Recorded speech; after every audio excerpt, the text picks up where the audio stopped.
Hello and welcome to my channel. Today is Monday and it's True Crime and Makeup Monday, and we are going to be doing for a while here serial killers of the decade. So we're going to start with the 1940s and we're going with the Lonely Heart Killers is how we're going to start out. So let's get into our story. As always, please note there is a trigger warning, intense crimes, talk of grotesque crime scenes, and death.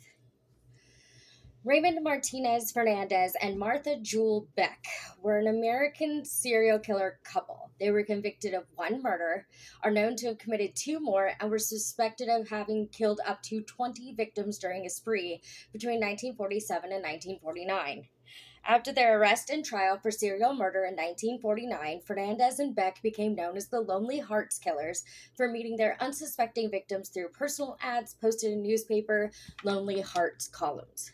A number of films and television shows are based on this case. Raymond Martinez Fernandez was born in the territory of Hawaii to Spanish parents on December 17th, 1914. Shortly thereafter, the family moved to Bridgeport, Connecticut. As a teenager, Fernandez went to work on his uncle's farm in Spain, married a young local woman named Encarnacion Robles, and had four children, all of whom he abandoned later in life. After serving in the Spanish Merchant Navy and the British intelligence services during World War II, Fernandez decided to seek a job. Shortly after boarding a ship bound for the U.S., a steel hatch fell on him, fracturing his skull and injuring his frontal lobe. The damage caused by this injury may well have affected his social and sexual behavior. Upon his release from a hospital, Fernandez stole some clothing and was subsequently imprisoned for a year, during which time his cellmate converted him to a belief in voodoo and black magic. Fernandez later claimed black magic gave him irresistible power and charm over women. Martha Beck was born Martha Jewel Seabrook on May 6, 1920, in Milton, Florida, allegedly due to a glandular problem, then a common explanation for obesity. Beck was overweight and underwent puberty prematurely. At her trial, she claimed to have been raped by her brother and subsequently beaten by her mother, blaming Beck for the incident. As a teen, Beck ran away from home to join a traveling circus. Writer Truman Capote later claimed to have briefly toured with Beck when he was 10 years old. After finishing school, Beck studied nursing but had trouble finding a job due to her weight. She initially became an undertaker's assistant and prepared female bodies for burial. She soon quit that job and moved to California, where she worked in a United States Army hospital as a nurse. While living in California, she eventually became pregnant, but the father of the baby refused to marry her. Single and pregnant at a time when a social stigma existed concerning out-of-wedlock childbirth, Beck returned to Florida. Beck claimed that her child's father had been killed in the Pacific Campaign. The town mourned her loss, and the story was published in the local newspaper. Shortly after her daughter was born, she became pregnant again by a Pensacola bus driver named Alfred Beck. They married quickly and divorced 6 months thereafter. She gave birth to a son. Unemployed and the single mother of two young children, Beck escaped into a fantasy world, buying romance magazines and novels and watching romantic movies. In 1946, she found employment at the Pensacola Hospital for Children. She placed a Lonely Hearts ad in 1947, which Raymond Fernandez answered. Fernandez visited Beck and stayed for a short time. She told everyone they were to be married. He returned to New York City while she made preparations in Florida.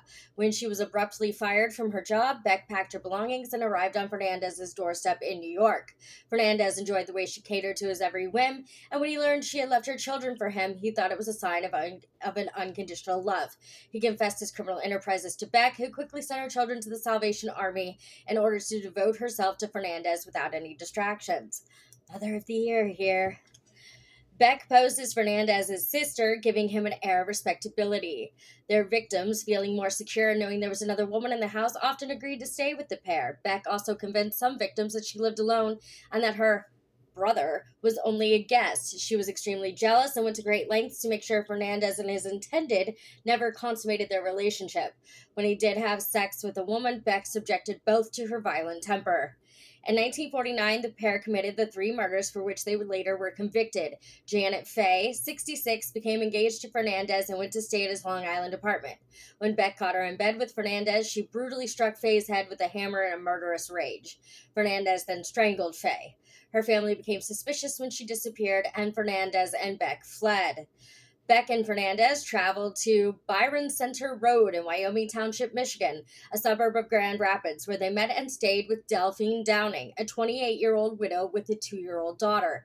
On February 28th, Downing became agitated and Fernandez gave her sleeping pills to calm her. The daughter witnessed Downing's resulting stupor and began to cry, which enraged Beck. Panicked, Beck strangled the child but didn't kill her. Fernandez thought Downing would become suspicious if she saw her bruised daughter, so he shot the unconscious woman. The couple then stayed for several days in Downing's house. Again enraged by the daughter's crying, Beck drowned her in a basin of water. They buried the bodies in the basement, but suspicious neighbors reported the Downing's disappearances, leading the police to arrive at the door on March 1st, 1949, and arrest Beck and Fernandez. Fernandez quickly confessed. The pair vehemently denied committing 17 murders that were attributed to them, and Fernandez tried to retract his confession, saying he made it only to protect Beck.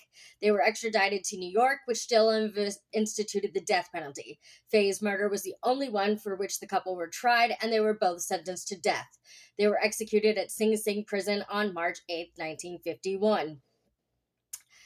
It's a short story. It's a sad story. I know it's short, and I'm so sorry. You know, when you get to like the older cases, it is so hard to find a lot of information about these people because it wasn't well recorded back then. I thought it was an interesting story though, because it's not the first time like you've heard of like serial killers using personal ads, like Craigslist. The Craigslist killer, he did that. Like, yeah, it was intense. So that's the story of the Lonely Hearts Killers. That's cute. Anyway, that's the story of the Lonely Hearts Killers. I thought they're very similar to the other one that they remind me of is the Dating Game Killer, which I don't know why he's called the Dating Game Killer, for all honesty, other than the fact that he appeared on the dating game. His name is Rodney Alcala. And but he didn't kill the girl from the dating game. She actually never went on a date with him because she thought he was weird, which fair.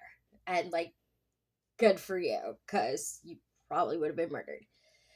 But yeah, I don't know why he's called the dating game killer. He really should have been called something else. I think he was called something else. That's gonna bug me because I can't remember what it is. Anyway, that was today's episode. I'm so sorry it was so short.